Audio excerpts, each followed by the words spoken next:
Hello students, I am Nidhi, English faculty at Motion Foundation, and this video is for students who are going to attempt the IEO, that is international English olympiad.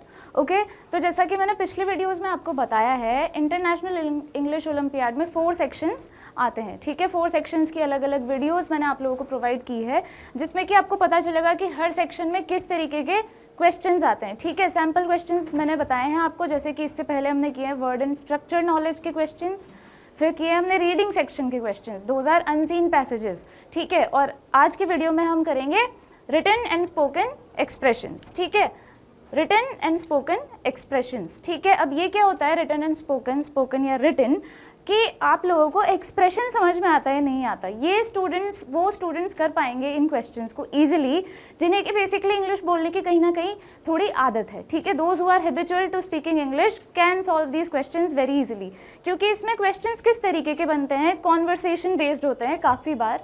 Basically आप लोग को एक conversation दिया जाएगा, एक dialogue दिया जाएगा, और उसमें नेक्स्ट प्रोबेबल आंसर क्या आ सकता है, किसी का रिप्लाई क्या हो सकता है, या किसी भी जगह पे एक अप्रोप्रिएट ऑप्शन कौन सा रहेगा.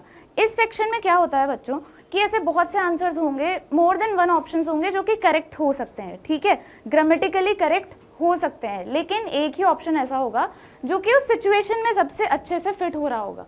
ठीक है, तो इस तरीके के क्वेश्चंस आपको इसमें सॉल्व करने होंगे. ये एक्सप्रेशंस बेस्ड है, मतलब कि बोलने में किस तरीके से आप बोलते हो किसी चीज़ को आपको समझना है. आपको जो लिखा हुआ है ऑलरेडी क्वेश्चन में, जो बेसिकली डायलॉग्स जो दिए हुए हैं उसके टोन को समझना है. ठीक है, उस टोन के अकॉर्डिंग आपको आंसर मिलेगा ऑप्शंस में. ठीक है, एक बार देखते हैं. Understand situation based variations in functions like agreement and disagreement. ठीक है, बेसिकली अग्रीमेंट और डिसएग्रीमेंट का मतलब क्या है यहाँ पे, कि कहीं पे कोई किसी से अग्री कर रहा है या फिर डिसएग्री कर रहा है.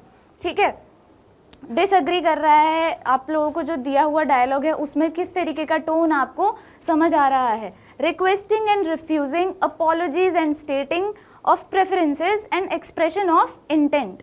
ठीक है, बेसिकली आप लोगों को समझना है कि जो डायलॉग है वो किस तरीके के टोन के साथ किसी ने बोला हुआ है, उसी के अकॉर्डिंग आपको ऑप्शन चूज करना है. ठीक है, giving information, expressing surprise, pronunciation, discussing probability, making an offer etcetera. ठीक है, तो बेसिकली इस तरीके की चीज़ें हैं. पंक्चुएशन का काफ़ी ध्यान रखना है. ठीक है, किस तरीके के प्रपोजिशंस हैं, किस तरीके के कंजंक्शंस यूज़ हुए हैं. क्यों? क्योंकि हमें उनसे किसी के कहने का एक इमोशन, एक इंटेंट पता चलता है कि कोई रिफ्यूज़ कर रहा है या एक्सेप्ट कर रहा है किसी चीज़ को. इस तरीके की चीज़ें हमें पता चलती है. आप लोग इसको और अच्छे से समझ पाएंगे by looking at some questions that I have for you.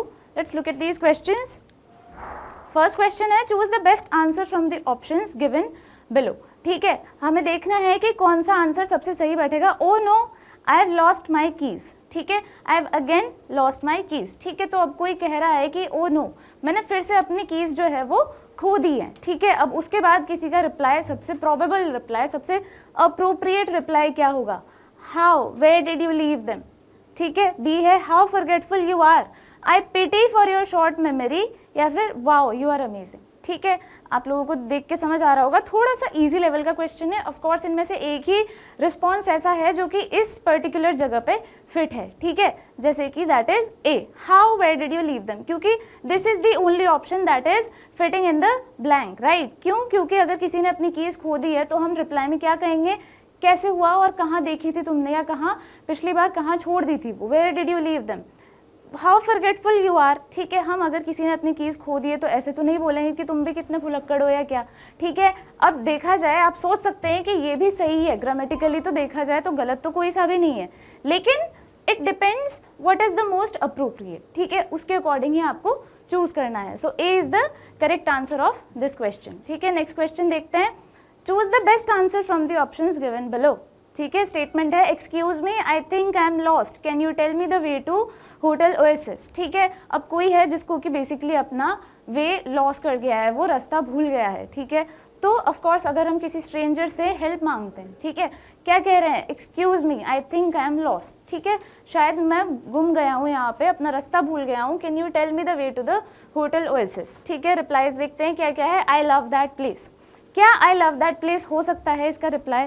जब आपसे कोई पूछ रहा है कि क्या आप मुझे इस जगह का रास्ता बता सकते हैं, मैं शायद गुम गया हूँ, is that something that you are going to reply. No, so this is incorrect. B, you had better ask somebody else. Better होगा कि तुम किसी और से पूछो कि आप किसी स्ट्रेंजर से इस तरीके से बात करेंगे, बेसिकली जो कि अपना रास्ता भूल गया है, जो आपसे कहीं ढूंढ रहा है और आपसे मदद मांग रहा है, क्या आप उसको एक डिसेंट रिप्लाई नहीं देंगे कि मुझे नहीं पता या फिर मैं नहीं जानता यहाँ का, लेकिन आप ये तो नहीं कहेंगे you better ask somebody else, ठीक है। So B is also not the answer. I am sorry I am not from here and D is I don't know you, ठीक है। डी भी सही नहीं है, क्यों? हम स्ट्रेंजर्स की मदद करते हैं, राइट। बहुत सी जगह ऐसी होती है जहाँ पे आप भी नहीं चाहेंगे कि आप कहीं नई जगह पे जाएं, राइट, और आप अपना रास्ता भूल जाएं और वहाँ पे आप किसी से डायरेक्शंस पूछो और वो आपसे कहते हैं कि नहीं मैं आपको नहीं जानता तो मैं आपकी हेल्प ही नहीं करूँगा। So that is not something that happens practically, right. So C is the correct answer कि although we are not helping someone but we are replying in a decent way, so that is the correct answer. Let's look at the next question. Choose the best answer from the options given below, ठीक है। Statement देखते हैं। The son is telling his mom, mummy I have been selected the best student of the school, ठीक है। एक सन जो है वो अपनी मदर को एक इन्फॉर्मेशन दे रहा है, कुछ बता रहा है, ठीक है, कि मुझे पूरे स्कूल में बेस्ट स्टूडेंट का अवार्ड मिला है, ठीक है, डिक्लेयर किया गया है। अब मम्मी का उसको लेके एक सही रिप्लाई क्या होगा, एक सूटेबल रिप्लाई आप लोगों को चूज करना है। Thank you, well done, congrats my son, C is you deserve it and D is okay, ठीक है। तो थैंक यू भी नहीं होगा, यू डिजर्व इट भी नहीं होगा और ओके भी नहीं होगा, because all of these are less suitable then well done, congrats my son, ठीक है। देखा जाए यू डिजर्व इट भी हो सकता है, यही इसी तरीके के क्वेश्चंस रहेंगे कि आपको लगेगा कि ग्रामेटिकली गलत तो कोई सा भी नहीं है, ठीक है, हो सकता है इसमें हो जाए। ओके भी बहुत से बच्चों को लग सकता है कि ठीक है, मे बी उसके पेरेंट्स में भी उसकी मदर बहुत ज़्यादा एक्साइटेड नहीं है इस न्यूज़ को लेके, बट जो सबसे सूटेबल ऑप्शन है दैट इज बी, ठीक है। So that is the correct answer. Next question देखते हैं।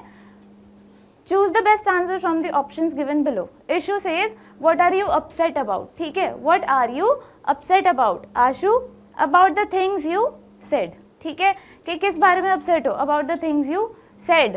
Is it something I should apologise for, क्या ऐसा कुछ कह दिया है जो जिस चीज़ के लिए मुझे अपोलोजाइज करना चाहिए। तो अब देखते हैं उसका क्या सूटेबल रिप्लाई हो सकता है। It certainly is, what else could it be, think of what you said, या फिर I will never talk to you, ठीक है। It certainly is, what else could it be, think of what you said, I will never talk to you, ठीक है। अब इसमें कौन सा ऑप्शन बेसिकली आपको लगता है कि किसी का सही रहेगा।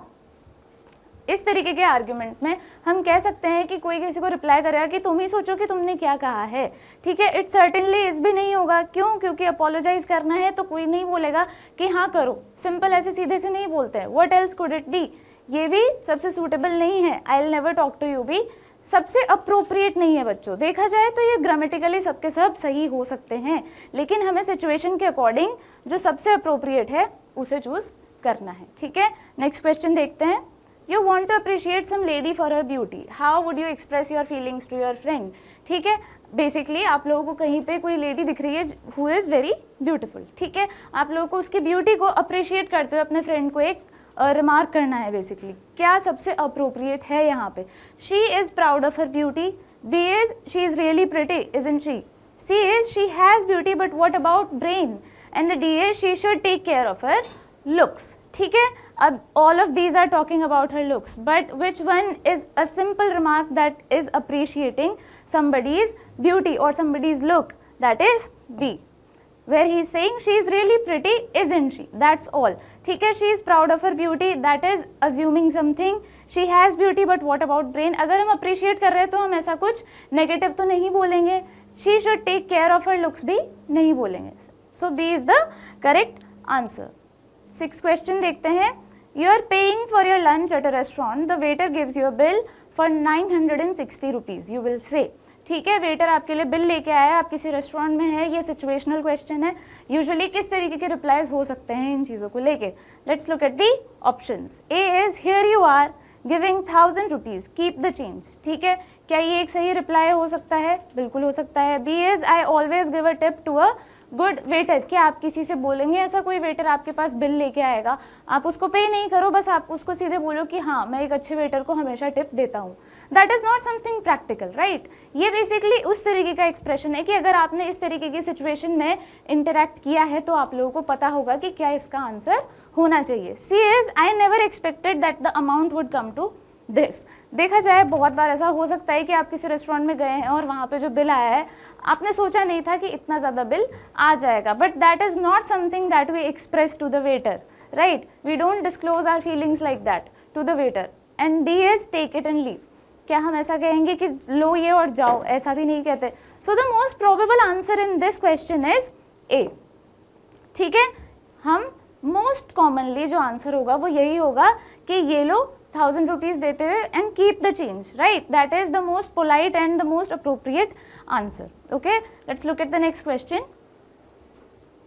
You are Brian, you got a table reserved at a restaurant telephonically. On reaching the place you will say, ठीक है?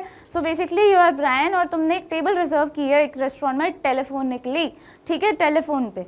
तो जब आप एक्चुअली रेस्टोरेंट में पहुंच जाओगे, so what are you going to say to inquire about your table, right? What are you going to reply, what are you going to say? You must have reserved a table in the name of Brian. क्या आप कहेंगे कि हाँ आपने Brian के नाम से कोई टेबल सेव की होगी ना? ठीक है, हो सकता है, बहुत से लोग ऐसे भी बोलते हैं। B is good evening, my name is Brian, I have a reservation. ठीक है, कि हेलो मेरा नाम ब्रायन है और मैंने एक रिजर्वेशन करवाया था, बेसिकली मैंने एक टेबल रिजर्व करवाई थी। Next is I had telephone to reserve a table, is it done? ठीक है, मैंने टेलीफोन किया था टेबल रिजर्व करने के लिए, क्या वो हो गई है? And D is where is my reserve table, कि जो मैंने टेबल रिजर्व करवाई थी वो कहाँ है? ठीक है, तो बेसिकली यहाँ पे आप लोगों को इनमें से जो सबसे अप्रोप्रिएट है वो क्वेश्चन चूज करना है। Which one is the most polite one? I think you can already guess it, that is the B option, right? हम एक सिंपल सा कहीं पे जा रहे हैं। The most appropriate way to ask for your table is simply saying starting with a greeting and just say that I had a reservation. ठीक है, नेक्स्ट क्वेश्चन देखते हैं।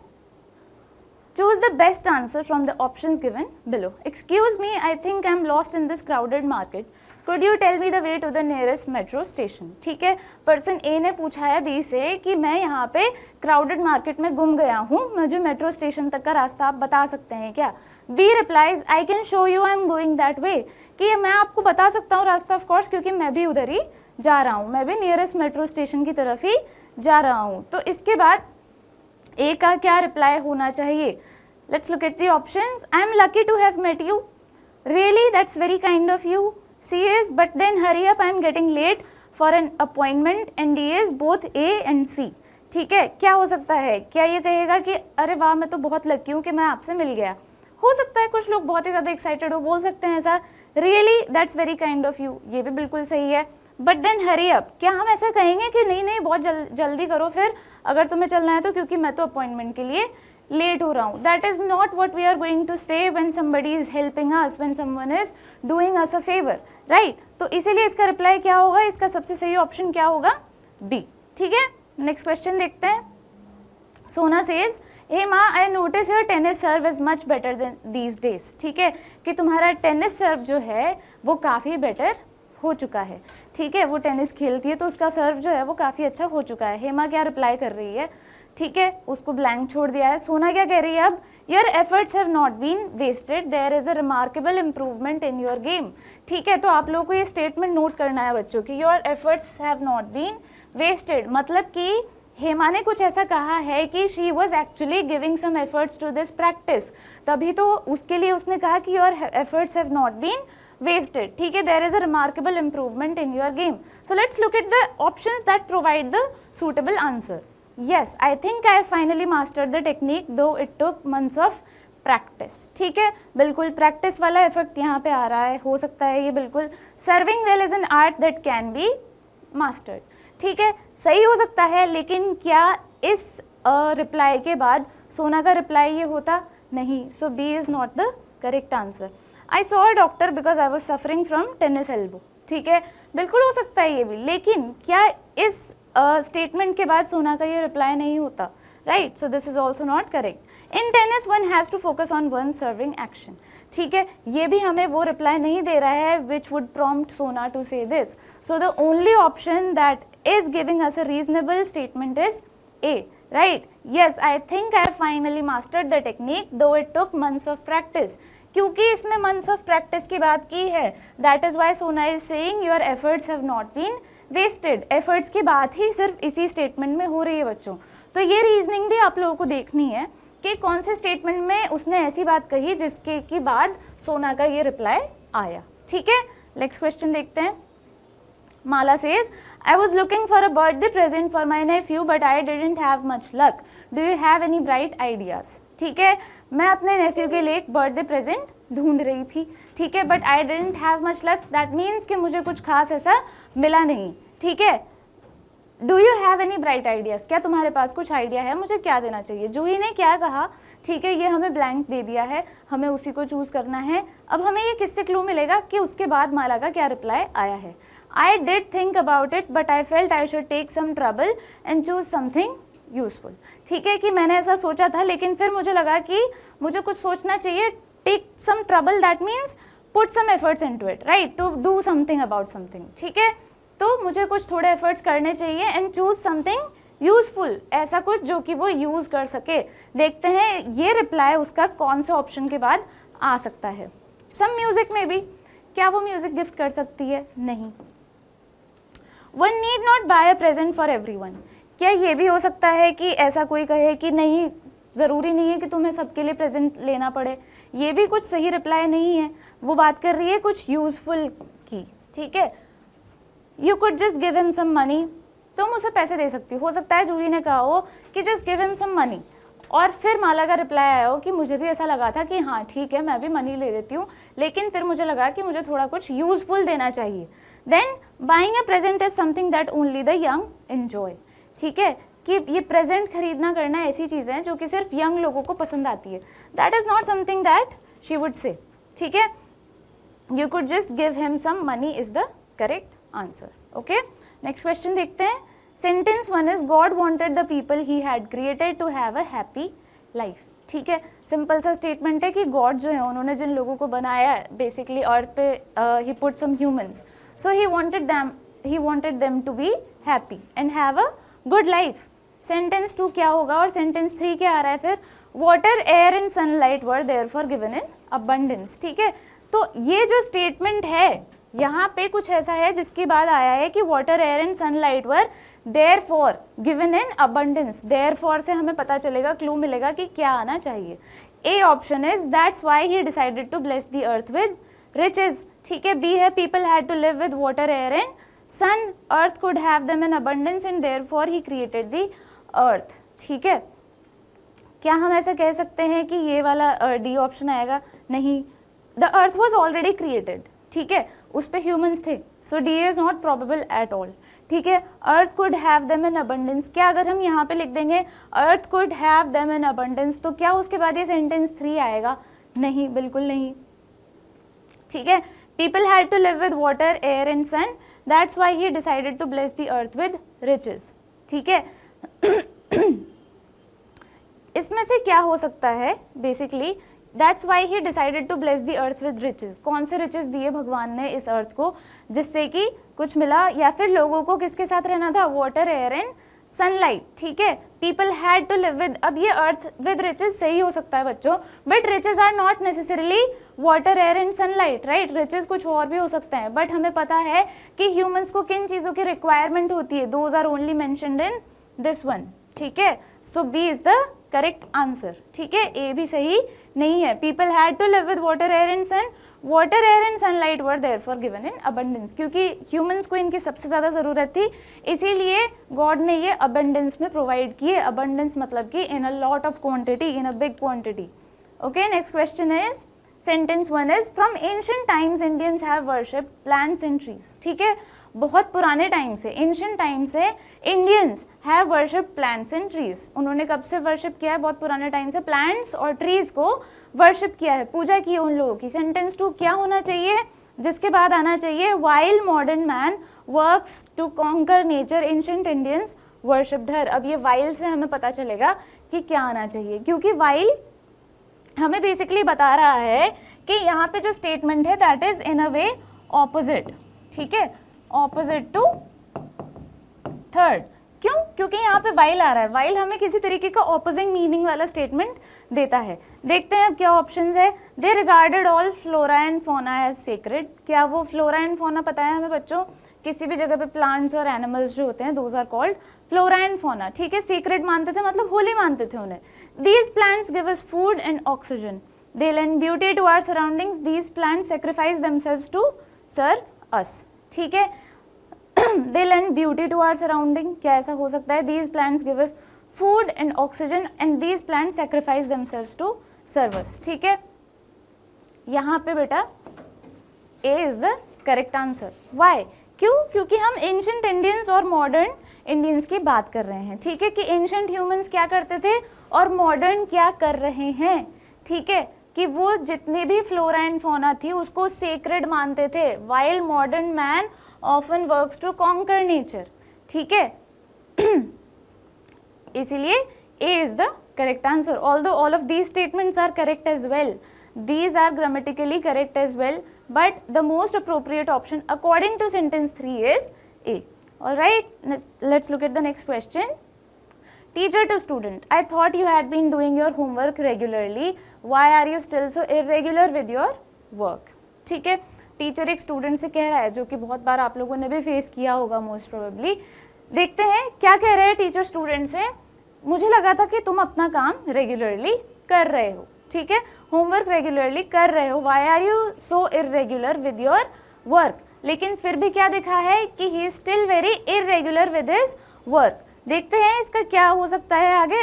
अब टीचर स्टूडेंट से और इसके बाद क्या बोल रहा है इसके आगे, I will let your parents know that you have failed this year, I am afraid at this rate I will have to give you a D grade, I am expecting you to earn a D grade, I think you will do well this year, ठीक है। ये तो बिल्कुल नहीं होगा, बहुत ही clear पता चल रहा है हमें कि डी नहीं होगा। जब हम बात कर रहे हैं किसी के इरेगुलर होने की तो डी तो नहीं हो सकता, ठीक है। I will let your parents know that you have failed this year भी नहीं होगा, he is not going to fail just because of irregular homework, right. अब बी और सी में देखते हैं, I am afraid at this rate I will have to give you a D grade, ठीक है, and I am expecting you to earn a D grade. अब teacher का काम क्या है बेटा? ग्रेड करना, ठीक है। So the teacher is going to give a D grade because the student is not completing their homework on time. So B is the correct answer. ठीक है, next question देखते हैं। मनसा says, Vinu, it's the maths class now. I forgot to bring my book. ठीक है, I forgot to bring my book. अब उसके बाद मनसा ने क्या बोला होगा विनु से, ठीक है, इसके बाद हमें देखना है। A, could you share your book with me today? क्या उसने कहा होगा? बिल्कुल कहा हो सकता है कहा हो, look here give me that book of yours, कि देखो मुझे अपनी बुक दे दो। ऐसे भी नहीं बोला होगा, can I buy a maths book. अब क्लास के टाइम पे तो कैसे खरीदेगी, और पहली बात तो उसके पास बुक है, it's just that she forgot to bring the book that day, ठीक है, तो इसलिए वो खरीदने की बात तो नहीं कर रही होगी। Can I borrow your maths note book please, ठीक है। देखो I forgot to bring my book, अब मैथ्स नोट बुक भी क्यों मांगेगी, तो इसलिए D is also incorrect. Can I buy a maths book, incorrect. Look here give me that book of yours, ऐसे भी कोई नहीं बोलेगा, जब वो खुद बुक नहीं लेके आया तो दूसरे से इतने हक के साथ या इतने राइटफुली नहीं बोल सकते हैं।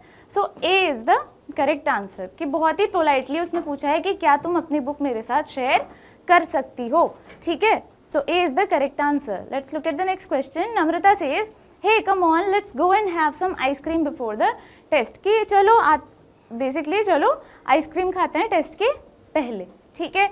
अब देखते हैं, सुजाना से sorry I can't I have to study, कि सॉरी मैं नहीं खा सकती, आइसक्रीम खाने नहीं चल सकती, मुझे पढ़ना है। अब नम्रता का क्या रिप्लाई होगा, ठीक है, क्या वो कह रही है कि हैव अ बिस्कुट? बिल्कुल नहीं, वो ये तो नहीं कहेगी। Come on you have studied enough, what's wrong with you, come on ice cream is good for a cold. अब ice cream is good for a cold तो क्यों ही बोलेगी बेटा, यहाँ पे कोल्ड की तो कोई बात ही नहीं हो रही है, राइट। ये रिप्लाई सूटेबल होता अगर यहाँ पे पहले ही कोल्ड का कुछ मेंशन होता, ठीक है, but that is not correct. What's wrong with you भी नहीं हो सकता। So the only probable answer is B, come on you have studied enough, ठीक है, कि नहीं तुमने ऑलरेडी बहुत पढ़ाई कर ली है, चलो कुछ खाने चलते हैं, या फिर बेसिकली एक ब्रेक ले लेते हैं पढ़ाई से, ठीक है। So B is the correct answer. Next question देखते हैं।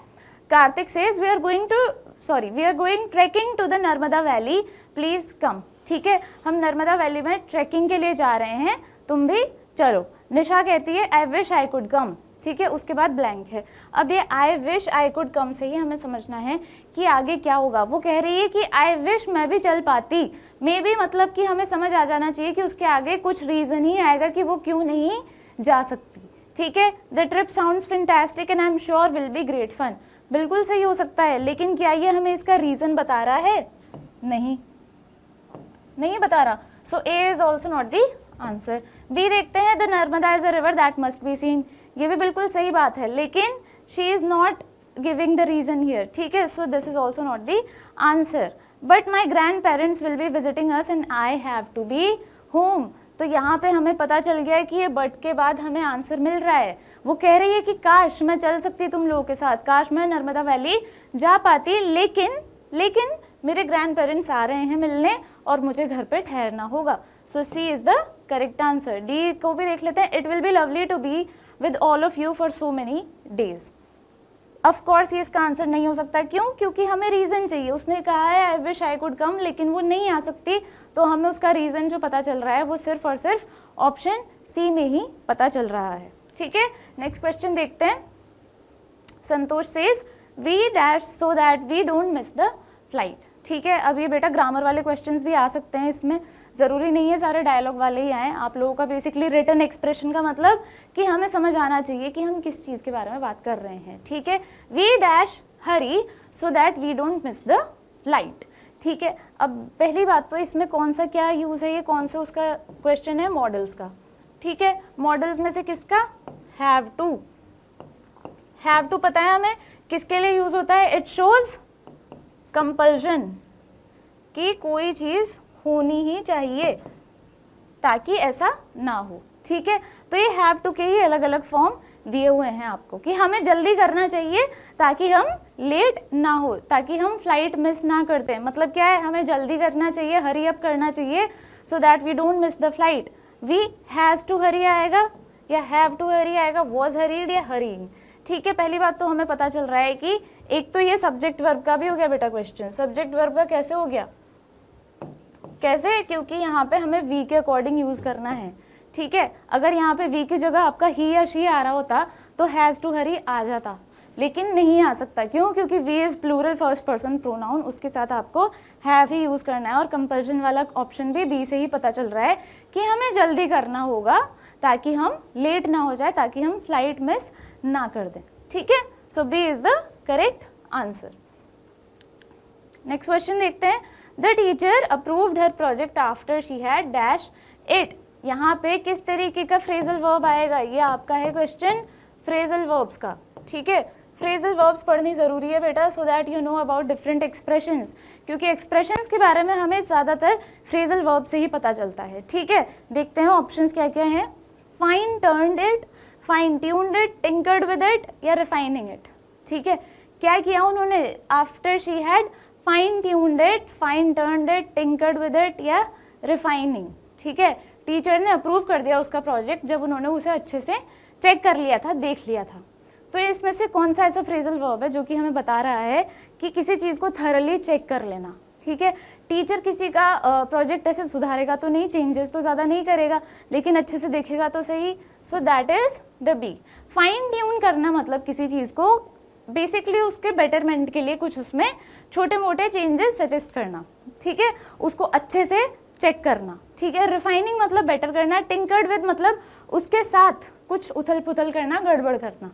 फाइन टर्न्ड कुछ वर्ब भी नहीं होता है बेटा, that is not a grammatically correct phrasal verb, ठीक है। So B is the correct answer. 19th is Patrick says if only I dash it was your birthday I would have gotten you a better gift। मतलब हमें समझ आ रहा है इसका। देखते हैं इसको ट्रांसलेट करते हैं। अगर मुझे पता होता कि तुम्हारा बर्थडे था तो मैं तुम्हारे लिए बेटर गिफ्ट लाता, ठीक है।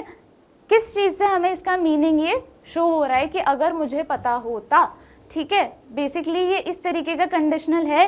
पहली बात तो ये क्वेश्चन किसका है? कंडीशनल्स का, ठीक है। कंडीशनल्स क्या होते हैं आप लोगों के? कंडीशनल्स उस तरीके के सेंटेंसेस होते हैं जो कि आपको बताते हैं कि अगर ऐसा होता तो ऐसा हो जाता, ठीक है। और ये उसमें है third type conditional. Third type conditional में बेटा हमारे पास बेसिकली ग्रामेटिकल स्ट्रक्चर होता है। हमें यहाँ पे कौन सा टेंस यूज़ करना है? पास्ट परफेक्ट, ठीक है। Past perfect. ये टाइम जा चुका है, अब ऐसा नहीं हो सकता, ठीक है। लेकिन कोई कह रहा है कि अगर मुझे पता होता तो मैं ऐसा कर देता, ठीक है।